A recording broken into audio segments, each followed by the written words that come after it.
What's up guys, Skottyy here from a Blue Coconut family and welcome back to another Skylines tutorial. Today we're going to continue our look into the electricity and power generation and also electricity and power plants in general really. So in the last couple of videos we looked at some power grids, power lines and also some of the earlier stages of the power generation.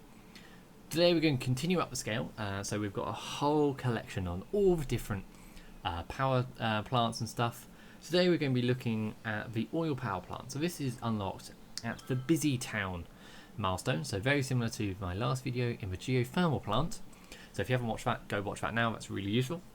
But this is the next kind of step up in kind of the natural resources side of power plants. So there's two sides of power generation. Power generation. There's like green and renewable sources, so such as wind, wave, solar, geothermal, things like that is renewable and doesn't require any natural resources. And then the other side you've got ones which do require natural resources, such as the oil plant we're looking at today, and also if we look back at the previous coal power plant, both of those use up a finite resource, such as coal and oil and things like that. And I'm sure there will be plenty more in the future as we go through this playlist. So the oil power plant is kind of the next step up, as I said before. So it is unlocked at the busy town. You do not require a DLC to have it. It's in the base game. And you can find it under the electricity tab. And we can find it here, next to the coal power plant here. And I'm going to be comparing this to the coal power plant as well as the geothermal one. I'm going to compare it against those for a couple of reasons. One, the geothermal, because it's in the same bracket as busy town, so you unlock these at the same time, so it's really a choice of which ones you want to go for. And I'm going to be comparing it against the coal power plant because it's kind of its bigger brother, so you want to know if you really are getting more bang for your buck with it over the coal power plant and what's kind of happening there. So we can see some of the numbers here.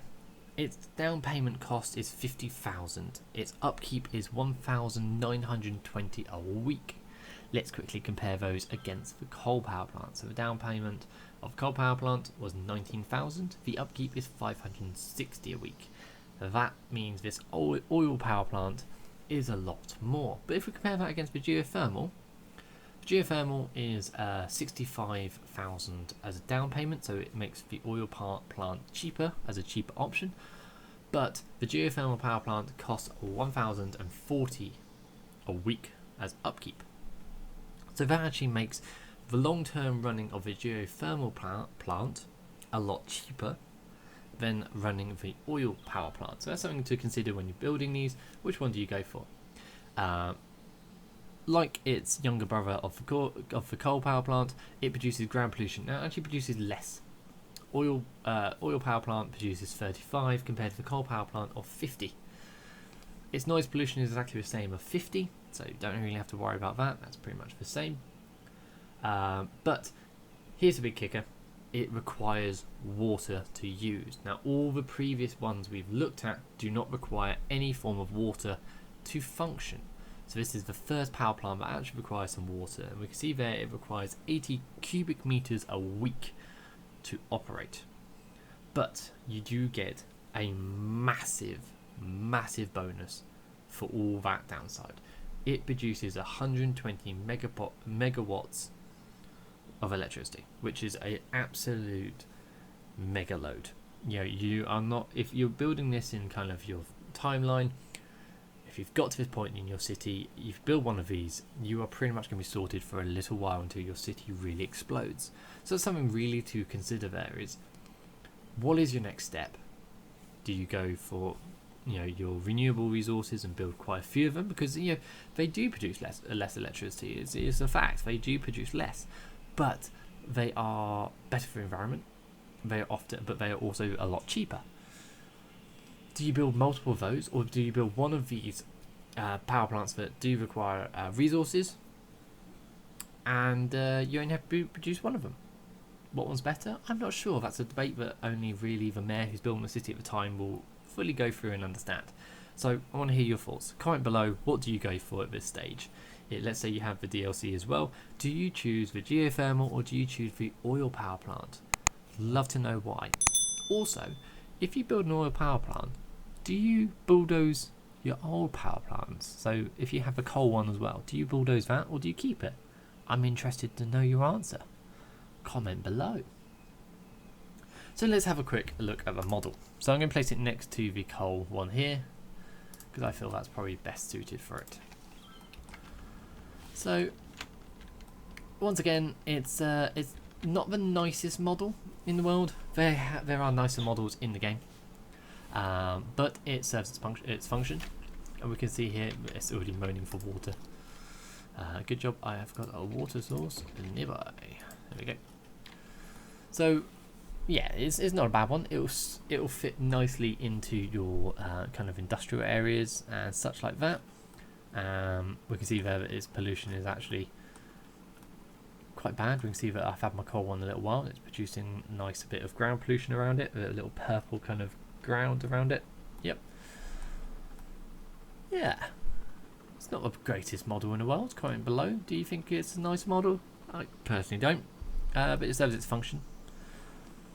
Looks alright. It's bigger than the coal power plant. Only slightly, but not that much. But I feel that they work really nicely together. Let's have a look at this. So once again, it's got that oil stored, and I think this has a shorter period of time. Let's have a quick look. 7 weeks. I think that was 8 weeks, I think, off the top of my head. So I think, yeah, by a week, I think it is, it actually holds less oil. Now, so it's very similar to its younger brother, the coal power plant. You have to get deliveries in for your power plant to run, and if you've got bad traffic or things like that, then you know what's going to happen. You're not going to get deliveries, you're going to have blackouts, and you're going to run out of electricity. It's going to be not great. To double check that your city is actually functioning okay and you are actually getting your deliveries, you can click on the power plant, click on this toggle traffic routes view, and we can see here that we get that lovely delivery line, which this time, for some reason in the previous one I wasn't getting it beyond here, but we can see we are now today. Oh, it's coming a long way. Here we go. So we can see here's the delivery truck. So we are actually getting deliveries, and we can see there that traffic is flowing really freely and is nice, so we shouldn't have any issues keeping up with the demand of the power plant. So yeah, I think that pretty much covers everything. If you've got any questions, please put them in the comment section below. I will do my best to answer. If you enjoyed this video, hit that like button. It really only takes a second. A big thumbs up for our power generators. They do a great work, and they keep you be able to do things like this, like watch these videos. So they do a really good job. Remember, hit that like. Yeah, sorry, I've talked about like button. Hit that subscribe button. It really helps out small channels. It makes the algorithm find us better. It only takes a second, and it's a really, really good thing. I know only about 1% of you actually subscribe. So what are you doing? Please, please, please, please, please hit that subscribe button. So yeah, with that being said, I've been Skottyy from Blue Coconut Family. Thank you very much for watching, and I'll see you on the next tutorial.